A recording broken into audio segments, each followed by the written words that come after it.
Hello दोस्तों, history with Anand sir मेरे इस YouTube चैनल पर आप लोगों का बहुत बहुत स्वागत है। प्राचीन भारतीय इतिहास सीरीज में हम लोग आगे बढ़ते हैं।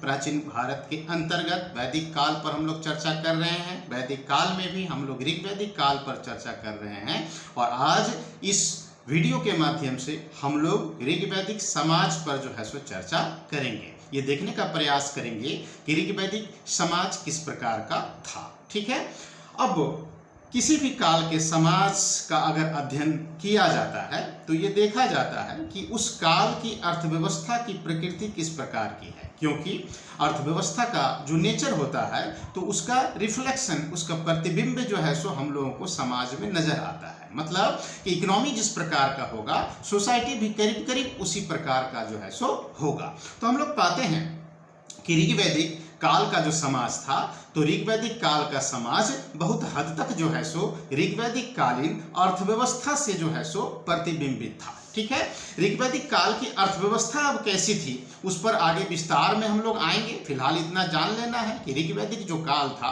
तो ऋग्वैदिक काल में हम लोग पशुपालन का विशेष महत्व देखते हैं। एक खानाबदोश अर्थव्यवस्था या अर्ध खानाबदोश अर्थव्यवस्था या चरवाहा अर्थव्यवस्था हम लोग जो है सो देखते हैं ऋग्वैदिक काल में, जिसमें कृषि द्वितीयक पेशा थी। मतलब कि अनाज का पैदावार जो है, अनाज का जो उत्पादन है ये खाने के लिए कम और चारा पैदा करने के लिए अधिक होता था, है ना। मतलब कृषि द्वितीयक पेशा थी। ठीक है, अब हमने पहले ही आपसे कहा कि किसी भी काल के समाज का अगर अध्ययन करना है तो उस काल की अर्थव्यवस्था को जानना बड़ा ही आवश्यक है, क्योंकि अर्थव्यवस्था ही एक प्रकार से सामाजिक संरचना के स्वरूप को जो है सो प्रभावित करती है।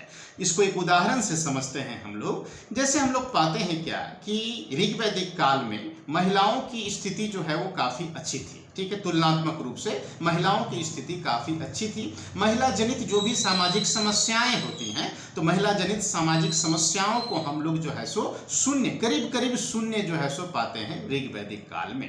जैसे मान लीजिए कि एक सामाजिक समस्या है बहु विवाह। ठीक है, बहु विवाह मतलब एक पुरुष की कई स्त्रियां। ठीक है, यह एक सामाजिक समस्या है, महिलाओं से जुड़ी हुई समस्या है और महिलाओं की जो है सो गिरी हुई स्थिति का जो है सो ये बोध कराता है। लेकिन ऋग्वैदिक काल में हम लोग पाते हैं क्या कि बहु विवाह, अगर एक दो अपवाद को अगर हम लोग छोड़ दें तो बहु विवाह जो है सो नहीं होता था। ठीक है ना, बहु विवाह का जो है सो अभाव हम लोग ऋग्वैदिक समाज में देखते हैं। अब सवाल ये उठता है कि आखिर ऋग्वैदिक काल में बहु विवाह क्यों नहीं था, तो इसको हम लोग अर्थव्यवस्था में जो है सो ढूंढ सकते हैं। हम लोग पाते हैं कि ऋग्वैदिक काल में जो है सो कृषि द्वितीयक पेशा थी। भूमि का जो है सो विशेष महत्व नहीं था। भूमि जो है वो संपत्ति का भाग जो है सो नहीं होता था। तो जब संपत्ति का ये भाग नहीं होता था, कृषि द्वितीयक पेशा थी, तो हम लोग यही देखते हैं कि ज़्यादा से ज़्यादा भूमि प्राप्त करने की जो है सो लालसा इस काल में हम लोग नहीं देखते हैं। आगे जब हम लोग जाते हैं, आगे के काल में जब लोग बढ़ते हैं तो पाते हैं कि भूमि का महत्व बढ़ेगा। भूमि का महत्व बढ़ेगा तब जब कृषि जो है सो प्राथमिक पेशा बन जाएगा। अब कृषि अगर प्राथमिक पेशा बन जाएगा तो हम लोग पाते हैं कि भूमि का महत्व बढ़ जाएगा और अधिक से अधिक भूमि अर्जित करने की जो प्रवृत्ति है वो जो है सो बढ़ जाएगी। अब ज़्यादा से ज़्यादा भूमि अगर आपके पास है तो उस भूमि पर खेती करने के लिए, है ना, आपको ज़्यादा से ज़्यादा पुत्रों की आवश्यकता पड़ेगी, क्योंकि शारीरिक रूप से जो है सो महिलाएं पुरुषों की तुलना में जो है सो कमजोर होती हैं, है ना। तो ज़्यादा से ज़्यादा पुत्र की आवश्यकता आपको पड़ेगी। अब ज़्यादा से ज़्यादा पुत्र के लिए आपको ज़्यादा विवाह करना होगा और बहुविवाह जैसी समस्याएं जो है सो समाज में उत्पन्न होंगी। ठीक है, तो हम लोग एक उदाहरण से जो है सो समझें कि किस प्रकार से जो है सो अर्थव्यवस्था का स्वरूप यह सामाजिक स्वरूप को निर्धारित करता है। अब ऋग्वैदिक काल में अगर हम लोग आते हैं तो पाते हैं क्या कि ऋग्वैदिक काल का समाज किस प्रकार का था। तो हम लोग देखते हैं कि ऋग्वैदिक काल का जो समाज था वो वर्ण व्यवस्था पर जो है सो आधारित था, है ना। अब वर्ण व्यवस्था पर आधारित था का मतलब क्या हुआ यहाँ पर, तो वर्ण जो शब्द है तो वर्ण शब्द का अर्थ होता है रंग, मतलब कलर। ठीक है, तो हम लोग पाते हैं कि जब आर्य लोग यहाँ पर आए, मतलब भारत जब आर्य लोग आए, तो आर्य लोग जो थे ये गोरे थे और यहाँ के जो मूल निवासी थे ये काले थे।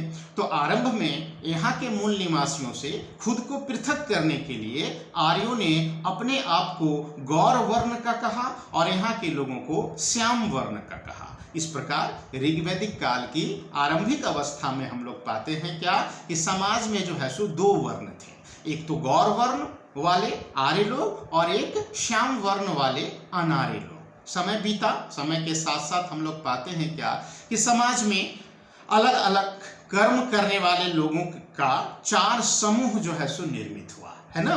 इसमें से एक समूह ब्राह्मण कहलाया, दूसरा क्षत्रिय कहलाया, तीसरा वैश्य कहलाया और चौथा जो है वो शूद्र कहलाया। ब्राह्मण कौन? तो ब्राह्मण जो समाज में शिक्षा प्रदान करने का काम करता हो या धर्म या पुरोहितगिरी आदि से जो है सो जुड़ा हुआ जो वर्ग था, है ना, जिसकी विचारधारा समाज को आगे ले जाने में भूमिका निभाता था, तो ऐसे वर्ग को जो है सो ब्राह्मण कहा गया। फिर ऐसे लोग जो शासन और प्रशासन से जो है सो जुड़े हुए थे उनको क्षत्रिय कहा गया। और फिर ऐसे लोग जो कि कृषि, पशुपालन, व्यापार आदि से जुड़े हुए थे उनको वैश्य कहा गया। और ऐसे लोग जो श्रमिक के रूप में, कारीगर आदि के रूप में अपनी भूमिका का निर्वहन करते थे इनको शूद्र कहा गया, है ना।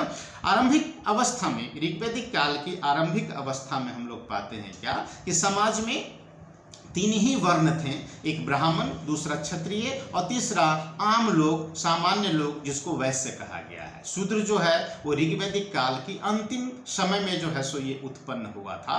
ऋग्वेद जो है तो ऋग्वेद के 10वें मंडल के पुरुष सूक्त में उल्लेख मिलता है कि ये इन 4 वर्णों की उत्पत्ति जो है वो ब्रह्मा के शरीर के अंगों से हुई है। ये बताया गया कि ब्रह्मा के शरीर के मुख से जो है सो ब्राह्मण की उत्पत्ति हुई, भुजा से जो है सो क्षत्रिय की उत्पत्ति हुई, जंघा से जो है सो वैश्य की उत्पत्ति हुई और पैर से जो है सो वो शूद्र की उत्पत्ति हुई। इसका क्या मतलब हो गया? इसका मतलब ये हुआ कि ब्रह्मा के शरीर के अंगों से हुआ है का अर्थ यहाँ पर क्या है कि ब्रह्मा का मतलब यहाँ पर आप लगाइए कि समाज, है ना। समाज जो है तो हम लोग पाते हैं क्या कि जो ऋग्वैदिक काल का जो समाज था, यहाँ ऋग्वैदिक काल के पूरे समाज को आप जो है सो ब्रह्मा का शरीर समझिए, ठीक है। अब कहा गया कि मुख से जो है सो ब्राह्मण की उत्पत्ति हुई है। तो ऐसा क्यों कहा गया? तो ऐसा इसलिए कहा गया कि हम लोग पाते हैं कि कोई भी जो समाज है वो एक विचारधारा पर जो है सो आगे बढ़ता है, शिक्षा पर जो है सो आगे बढ़ता है। तो समाज का वह वर्ग जो विचारधारा वाला वर्ग था, जो अपने विचारों से समाज को जो है सो प्रभावित करता था, जिसको ब्रह्म का ज्ञान था, क्या करना है, क्या नहीं करना है, क्या उचित है, क्या अनुचित है, इसका जो ज्ञान रखता था उसको ब्राह्मण कहा गया, ठीक है ना। और विचारों की अभिव्यक्ति चूंकि मुख से होती है तो इसीलिए ये कहा गया कि ब्राह्मणों की उत्पत्ति जो है सो ब्रह्मा के मुख से हुआ, है ना। अब शासन और प्रशासन चलाने वाला जो वर्ग है तो जिसकी भुजा में ताकत होगी वही शासन और प्रशासन चला पाएगा। तो इसलिए कहा गया कि क्षत्रिय की उत्पत्ति जो है सो ब्रह्मा के शरीर की भुजा से हुआ है, ठीक है। जिसकी जंघा में ताकत होगा वही व्यापार कर सकता है, कृषि कर सकता है, पशुपालन कर सकता है। तो इसलिए कहा गया कि ब्रह्मा के शरीर के जंघा से जो है सो वैश्य की उत्पत्ति हुई। और फिर अंततः ये कहा गया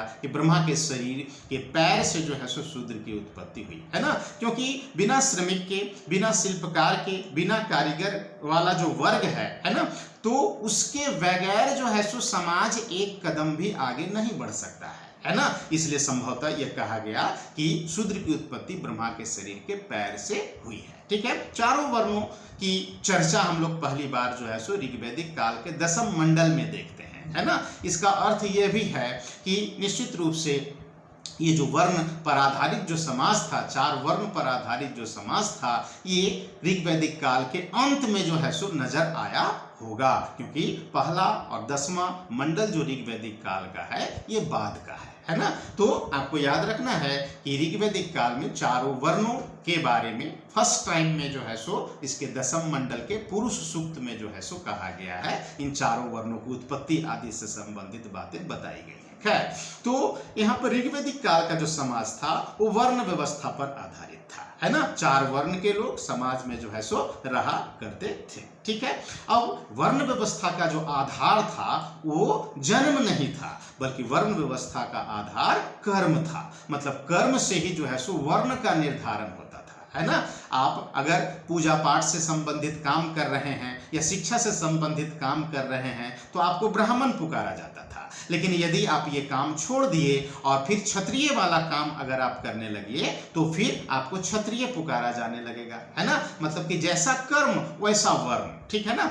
हम लोग पाते हैं कि विश्वामित्र जो हैं तो ये विश्वामित्र जो हैं ब्राह्मण और क्षत्रिय दोनों रूपों में जो है सो हम लोग देखते हैं, ठीक है ना। मतलब कि कर्म के आधार पर वर्ण का निर्धारण होता था, जन्म के आधार पर नहीं। आगे के काल में जैसे ही वर्ण व्यवस्था का आधार जन्म बनेगा वैसे ही जातियों की जो है सो उत्पत्ति आरंभ हो जाएगी, है ना। और फिर हम लोग जातियों को देखेंगे। अभी यहाँ पर जाति नहीं है, ठीक है ना।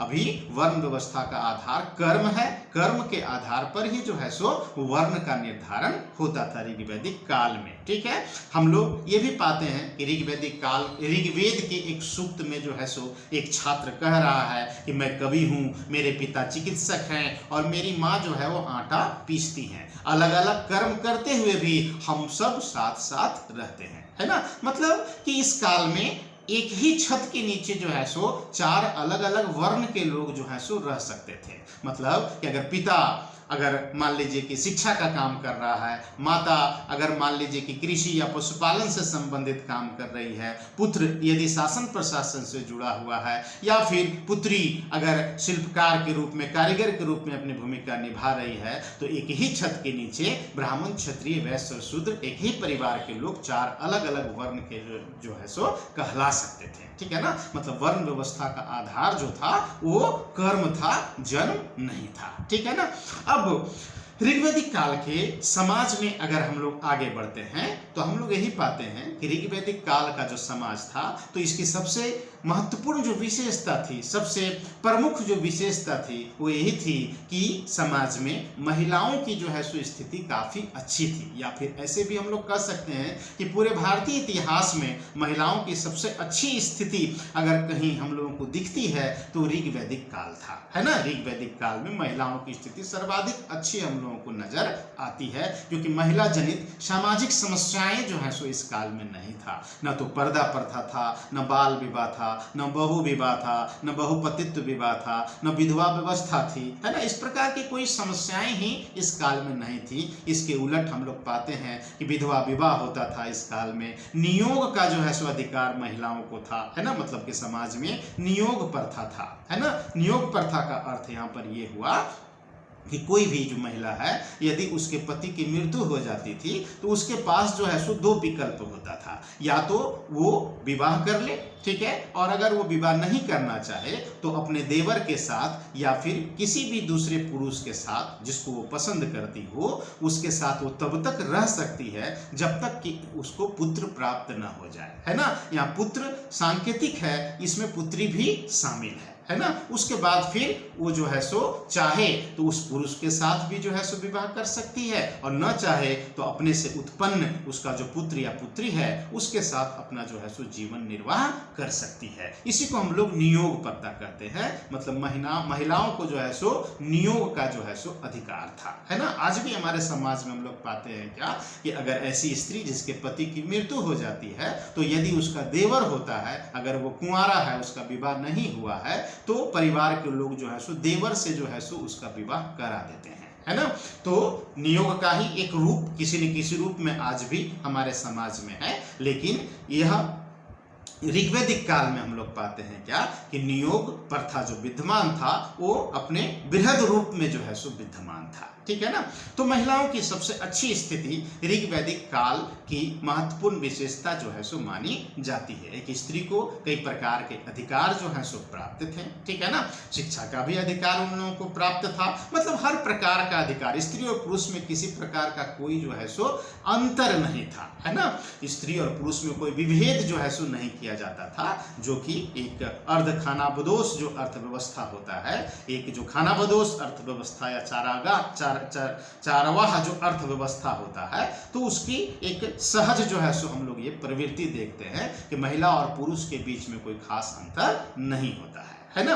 अब ऋग्वैदिक काल के समाज में अगर हम लोग आगे बढ़ते हैं तो हम लोग पाते हैं क्या कि ऋग्वैदिक काल में जो महिलाओं की स्थिति थी, तो महिलाओं को किस किस प्रकार का अधिकार प्राप्त था, उस पर जो है सो हम लोग थोड़ा सा चर्चा कर लेते हैं, है ना। समाज जो था ऋग्वैदिक काल का, तो समाज पितृसत्तात्मक था, है ना। पितृसत्तात्मक समाज का अर्थ यहाँ पर क्या होता है कि पितृसत्तात्मक और मातृसत्तात्मक। पितृसत्तात्मक जिसमें उत्तराधिकार जो है वो पुत्र को प्राप्त होता है, और मातृसत्तात्मक मतलब जिसमें उत्तराधिकार जो है वो पुत्री को प्राप्त होता है। तो ऋग्वैदिक काल का जो समाज था वो पितृसत्तात्मक समाज था, लेकिन पितृसत्तात्मक समाज होने के बावजूद भी हम लोग पाते हैं कि स्त्रियों को पुरुषों के बराबर जो है सो अधिकार प्राप्त था, है ना। पिता की संपत्ति में स्त्रियों को समान जो है सो अधिकार प्राप्त होता था, है ना। अगर कोई स्त्री विवाह न करना चाहे तो आजीवन अपने पिता के घर में जो है सो रह सकती थी, और पिता की संपत्ति में बराबर का हिस्सा जो है सो वो प्राप्त कर सकती थी, ठीक है ना। तो हम लोग पाते हैं क्या कि पुत्री को भी जो है सो समस्त अधिकार प्राप्त होता था, संपत्ति जो भी पिता का होता था वो पुत्री को भी जो है सो समान रूप से प्राप्त होता था, है ना।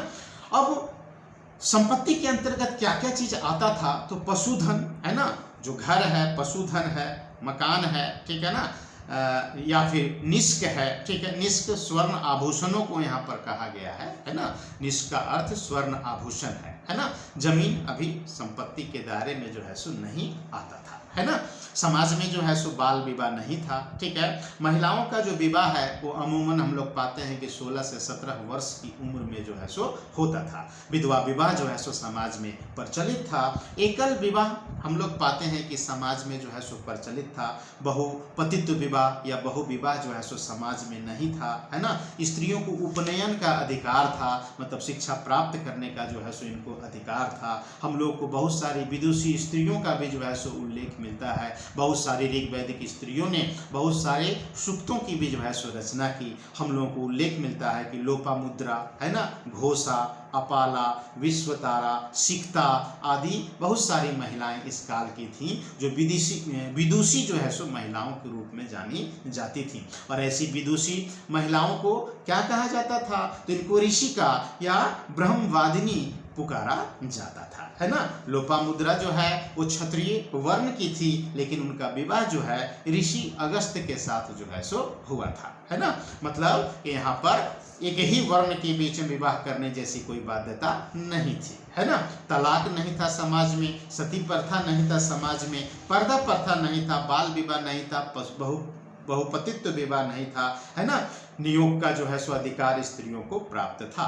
विवाह जो है वो अनिवार्य भी नहीं था, कंपलसरी भी नहीं था, है ना। और एक अविवाहित व्यक्ति को जो है सो अलग नजर से भी नहीं देखा जाता था, है ना। जैसे वर्तमान समाज में आप देखिएगा कि अगर स्त्री या पुरुष जिसका विवाह नहीं होता है या विवाह वो नहीं करते हैं, तो समाज उसको जो है सो बहुत सम्मान की नज़र से नहीं देखता है ना। लेकिन ऋग्वैदिक काल में हम लोग पाते हैं कि ऐसा कुछ भी नहीं था, विवाह कंपलसरी नहीं था, है ना। जीवन भर जो अविवाहित रहती थी जो स्त्री, है ना, जो विवाह नहीं करती थी, उनको अमाजू कहा जाता था, है ना। मतलब जीवन भर विवाह न करने वाली जो स्त्री थी वो अमाजू जो है सो कहलाती थी, है ना। और इन स्त्रियों को जो है सो अपने पिता की संपत्ति में जो है सो बराबर का हिस्सा जो है सो मिलता था, है ना। हम लोगों को ऋग्वेद में बहुत सारे ऐसे समनों का मतलब उत्सवों का भी जो है सो उल्लेख मिलता है, जिसमें स्त्रियां स्वयं अपने पति को जो है सो चुनती थी, है ना। मतलब कि स्वयंवर जैसी प्रथा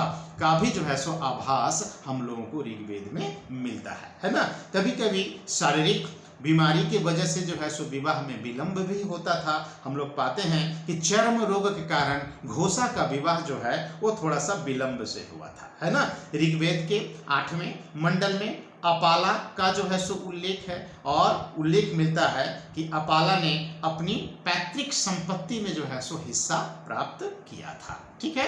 अब ये तो कुछ बेसिक बातें थी ऋग्वैदिक काल के समाज की। अब इस काल के लोग भोजन कैसा करते थे, मनोरंजन का क्या साधन था, है ना, वस्त्र कैसा पहनते थे, शिक्षा किस प्रकार का था, इस पर हम लोग नेक्स्ट वीडियो में जो है सो चर्चा करेंगे, है ना।